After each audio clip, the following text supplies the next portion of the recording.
कहा है दिल से मोहब्बत हो गई है तुमसे. કશું મોહબ્બત નહીં તમને મારાથી. એટલે આ બધું છે ને ગાવાનું ને આ બધું રહેવા દો. કેમ વળી કેમ એવું લાગે છે કે મને હા તારાથી પ્રેમ નથી? હા તો નથી જ ને. આ આખો દિવસ મોટા મમ્મી ને આપણા મમ્મી ઝઘડા સિવાય કશું નથી દેખાતું. અને તમે મને એમ કહો, આમાં મારો કોઈ વાંક છે?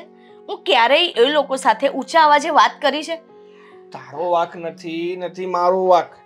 મને પણ ખબર છે કે આજ સુધી કોઈ દિવસ એવું નથી બન્યું કે તે લોકો સાથે ઝઘડો કર્યો હોય. પણ કોને ખબર, મને તો અમુક વાર એવું ફીલ થાય છે કે આ મારા મમ્મી અને મારા મોટા બા ગયા ભાવમાં ઓલા કહેવાય ને આખલા હશે, આખી જિંદગી લડ્યા કર્યા હશે અને ત્યારે પણ પત્યું નહીં હોય ને એટલે આ જન્મમાં દેરાણી જેઠાણી બની ગયા. પણ એ લોકોના ઝઘડામાં હું પીસાઉં છું. મારે કોની બાજુ લેવાની? આ બાજુ લઉં તો મોટા મમ્મીને ખોટું લાગે, મોટા મમ્મીની બાજુ લઉં તો આપણા મમ્મીને ખોટું લાગે. અને બેવની બાજુ હું લઈ નથી શકતી. કરું તો કરું છું. ફસાઈ ગઈ છું હું આ ઘરમાં આવીને. સાચી છે તારી વાત કે આ ઘરમાં રોજ ઝઘડા થાય છે. એક વ્યક્તિની તરફેણ લઈએ ને આપણે તો બીજા વ્યક્તિને ખોટું લાગી જાય છે. કોઈને સાચું કહેવાતું નથી, કોઈ સાચું સાંભળવા તૈયાર નથી. તો કરવું તો કરવું શું ને એ સમજાતું નથી. આદિભાઈના લગ્ન નથી થતા એમાં મારો વાંક? એ બાબતે પણ મને બોલ્યા કરે છે. ખબર છે તું નવાઈની પરણીને આવી છે, ખબર છે તું આમ છે તેમ છે. હું કેટલું સહન કરું સાગર, નથી થતું મારાથી સહન. જો સુષ્મા, હું સમજી શકું છું તારી વ્યથા કે તને આ ઘરમાં લોકો બહુ હેરાન કરે છે. પણ જો હું તને શું કહું છું કે ધીમે ધીમે રહેતા બધું સારું થઈ જશે. અને આદિભાઈના લગ્ન થશે ને આ ઘર છે ને એકદમ સ્વર્ગ જેવું થઈ જશે. પછી ઝઘડા બંધ થઈ જશે. સાચું કહું છું ને તો આ મેઇન ટોપિક એ છે કે આદિભાઈના લગ્ન નથી થયા ને એટલે જ ઘરમાં વધારે પડતા ઝઘડા થાય છે. પણ ક્યારે? જ્યારે હું આ ઘર છોડીને ને તમને છોડીને જતી રહીશ ત્યારે? અરે સુષ્મા, આ શું વાત કરે છે? એ જ થવાનું છે સાગર. મને તો એવું જ લાગી રહ્યું છે. કારણ કે આપણા બંનેમાં કોઈ જ પ્રોબ્લેમ નથી. આપણા બંનેમાં એટલો જ પ્રેમ છે અને આપણા બંનેને એ લોકો પ્રત્યે પણ એટલો જ પ્રેમ છે. પણ ખબર નહીં આ બે જણના ઝઘડાના લીધે ક્યાંક આપણે બે અલગ ના થઈ જઈએ. મને એવું લાગે છે. પણ સુષ્મા, એવા ખોટા વિચારો શું કામ કરે છે? અરે ઘર હોય ત્યાં નાના મોટા ઝઘડા તો થયા કરે. આ બધી વાતો છે ને મગજમાં ના લેવાની હોય. રિલેક્સ રહેવાનું હોય. અને જો ગમે ત્યારે તને ગુસ્સો આવે કે ટેન્શન આવે ને ત્યારે તારે મને યાદ કરી લેવાનું, મારા પ્રેમને યાદ કરી લેવાનું. એટલે ઓટોમેટિકલી તારો આ ચહેરો છે ને એકદમ સ્માઇલી થઈ જશે અને ટેન્શન એકદમ છૂમંતર. એવું નથી સાગર. મને આપણા ફ્યુચરનું ટેન્શન થાય છે. ચલો અત્યારે આપણે બે એકલા છે, કાલ ઉઠીને સમજો આપણે એકના બે થઈશું તો મને તો એનો પણ ડર લાગે છે. કાલ ઉઠીને સમજો કે મને સંતાન રહી ગયું તો એમાં પણ આ લોકો કકરાટ કરશે, એમાં પણ આ લોકો આવું બધું બોલ્યા કરશે. મને આપણું સંતાન રાખવાની પણ બીક લાગે છે. જો સુષ્મા, ભવિષ્ય નથી તો તે જોયું, નથી તો મેં જોયું. પણ ભવિષ્યની ચિંતા કરીને આપણે આપણું વર્તમાન ના બગાડવું જોઈએ. મને તો એટલી ખબર પડે છે. અને રહી વાત આ મોટા મમ્મી અને મમ્મીની, તો એ લોકો તો છે ને લડ્યા જ કરશે. એને એના સિવાય બીજું કંઈ આવડતું જ નથી. પણ હવે આપણને જ ખબર પડવી જોઈએ કે આપણે શું કરવું અને શું નહીં. તમે તો સવારે ફેક્ટરીએ જતા રહો છો, પણ મારે શું? મારે તો આખો દિવસ આ બે જણના ઝઘડા સાંભળવાના. જો હું ક્યાંક બાજુમાં પણ 5 મિનિટ માટે બી જઉં ને તો પણ મારે સાંભળવાનું. કોઈની પાસે કશું લેવા ગઈ હોય તો પણ સાંભળવાનું. કોઈ બાજુથી મને મળવા આવ્યું હોય તો પણ મારે સાંભળવાનું. મારે ક્યાંક જવાનું કે નહીં જવાનું? અરે હા, તારે જવાનું ને. શું કામ નહીં જવાનું? જો તને એટલી જ રોકટોક કરતા હોય ને તો હું મમ્મી સાથે વાત કરીશ. અને બીજી વાત કે ભગવાને આપણને બે કાન શું કામ આપ્યા છે? આવા લોકો માટે જ આપ્યા છે કે એક કાનેથી આમ સાંભળી લેવાનું અને બીજા કાનેથી આમ ખખેરી નાખવાનું. અંદર મગજમાં લેવાનું જ નહીં. જો મગજમાં લઈએ તો ટેન્શન થાય ને, અને ટેન્શન થાય તો આ બધી ચિંતાઓ ઊભી થાય ને. હું કહું છું ને બધું ઠીક થઈ જશે. થોડોક સમય રાહ જોઈ લે, પછી આપણું ઘર છે ને એકદમ હર્યું ભર્યું અને શાંત થઈ જશે. હું પણ એ જ પ્રાર્થના કરું છું ભગવાનને કે ભગવાન કરીને આવું જ થાય. ચાલ હવે તું બેસ, હું જરા બહાર જઈને આવું. હા.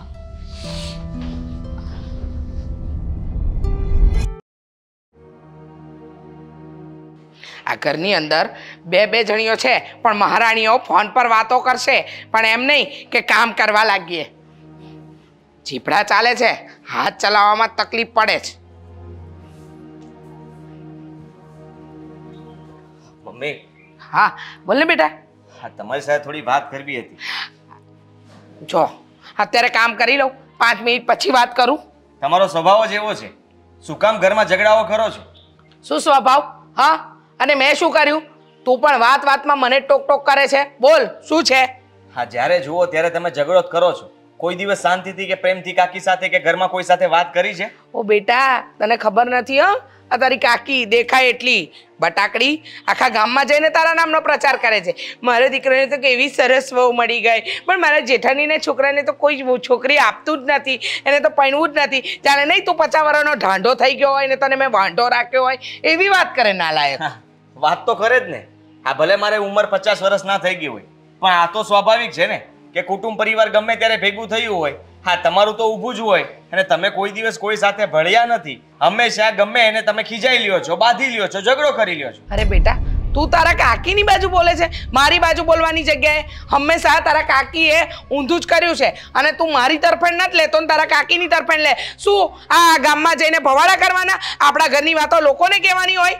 કહેવાની ના હોય, પણ હવે આપણે જેવું કરીએ તો પછી આપણે સાંભળવાની પણ શક્તિ રાખવી જોઈએ. હો, મેં શું કર્યું? જે કર્યું એ તારી કાકીએ કર્યું, મને ના કહીશ કઈ.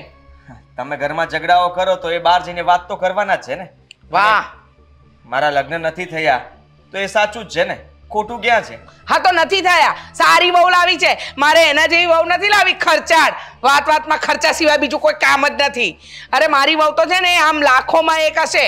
એની વહુ જેવી વહુ મારે લાવીને ઘરમાં છે ને આમ ફજેતા નથી કરવાના. હા, સાચી વાત તમારી. હા, તમે તો ખબર નહીં ક્યાંથી આ લાખોમાં એક લઈને આવશો, ક્યાં ગોતીને આવશો અને તમને કોણ હા પાડશે? લાઈનો લાગી છે, લાઈનો. તને નથી ખબર, આ મારી પાસે છે ને રોજ ફોન આવે છે કે આ કનુભાઈની દીકરી બતાવું, આ પેલા સાબર ગામમાં 2 છોકરીઓના માંગા આવ્યા હતા અને તને ખબર નથી. એના સિવાય પણ આ તારા શાંતિ મામા છે કે નહીં, શાંતિ મામાએ ફોન કરીને કીધું ભાડાને પૈણા હોય ને તો અત્યારે ને અત્યારે હા બેન લાઈન લગાડી દઉં. લાઈન લાઈન લગાડી દે, એ વાત પણ સાચી. પણ જ્યારે તમે બોલવાનું ચાલુ કરો ને તો એ લાઈન વિખાઈ જાય. સીધી વાત છે મમ્મી. તને અમારો જ વાંક દેખાય છે, આ ઘરના લોકોનો કોઈનો વાંક નથી દેખાતો. વાતમાં બસ માને આવીને સમજા, તારી કાકી ઓલી ભટકીને સમજાય ને. હા, પણ તમે જે બધા માગાની વાત કરો છો ને હે મમ્મી, જોવા જશો તો આપણા ઘરમાં એ છોકરી સેટ નહીં થાય. એના કરતાં સારું છે કે તમે કાકી સાથે સારો વર્તન કરો, સારો સ્વભાવ રાખો, તો કદાચ એ 2 જગ્યાએ વાત કરશે ને તો મારું જલ્દી થઈ જશે. રહેવા દે ને બેટા, રહેવા દે ને. તને જે છોકરી મળશે ને એ તો હિરોઈન જેવી હશે, એકદમ હિરોઈન જેવી. આ લોકો કહેશે હા રીચાની વહુ છે, રીચાની. અને તું લઈને નીકળીશ ને તો 10 લોકો પૂછશે કયા ગામના ભાભી. આ જોજે. હા, 10 લોકો પૂછશે અને માર્કેટમાં લઈને તમે નીકળશો ત્યારે 50 લોકો સાથે બાંધશો. એના કરતાં સારું છે કે હું હિરોઈન ન લાવું. હિરોઈન લાવું તો ઘરમાં માથાકૂટ થાય ને. બસ, પણ તારે મને સલાહ આપવાની જરૂર નથી. જે સલાહ આપી હોય ને તારી પેલી કાકીને આપ, વાંદરીને. એને તને ચડાવ્યો છે ને, પહેલા મારી જોડે ઝઘડશે ને મારા દીકરાને પાછો ઊંધો ચડાવશે, એની કાન બંબેણી કરશે, એને શીખવાડશે કે બેટા તારી માં મારી જોડે ઝઘડી. બસ મમ્મી, બસ જુઓ, શાંત થઈ જાઓ. તમે મતલબમાં આટલા ગુસ્સો નહીં કરો અને ફરી પાછા ઘરમાં ઝઘડો નહીં કરતા. હું કોઈ ફરિયાદ લઈને નથી. એ બટાકીને તો છે ને હું આ ઘરમાં રહેવા જ નથી દેવા માંગતી. જો મારું બસ ચાલે ને તો એનું ગળું દબાઈને એને મારી નાખું. પણ વાત કરો છો, કાકી છે. હા, કાકી નથી, શેતાન જેવી છે, શેતાન. સાલી લોહી પી ગઈ છે, મારા દીકરાને મારા વિરુદ્ધ ભડકાવે છે, નાલાયક. મમ્મી જુઓ, શાંત પડો અને હું ખાલી તમને કહેવા માટે હું એની જોડે કોઈ સમાધાન નહીં કરું. મને જરાય નથી ગમતી. આ તો સૈયારો ધંધો ને સૈયારું ઘર છે ને એટલે રાખું છું, બાકી લાત મારીને બહાર કાઢું એને હું. મને શીખવાડવા આવે છે, મને કહે છે કે એની સાથે સારું વર્તન કરવાનું. એ બટાકડીને કે ને મારી જોડે સારું વર્તન કરે, હું એની જેઠાણી છું. આવું બધું બોલશો તો એ સાંભળશે તો કેવું લાગશે? અરે પણ એ મને ઓછું બોલે છે, જાડી ભેંસ પાડો આવું બધું કહે છે. સામે બધું સરખું છે. હા એમ, એ કઈ ઓછું નથી બોલતી, એનો જીબડો કઈ 32 દાંતની વચ્ચે નથી રહેતો. હા, કઈ નહીં, મારી જ ભૂલ હતી. મારા દીકરા વિશે ને મારા વિશે વાત કરશે ને તો ઝઘડો થશે ને થશે જ. મમ્મી શાંત થઈ જાઓ. મારી ભૂલ થઈ ગઈ કે હું તમારી પાસે અત્યારે આવ્યો ને. તારી ભૂલ નથી, તને ઊંધું ચડાવે છે. સમજાવવાની કોશિશ કરવા. મને કામ કરી લેવા દે.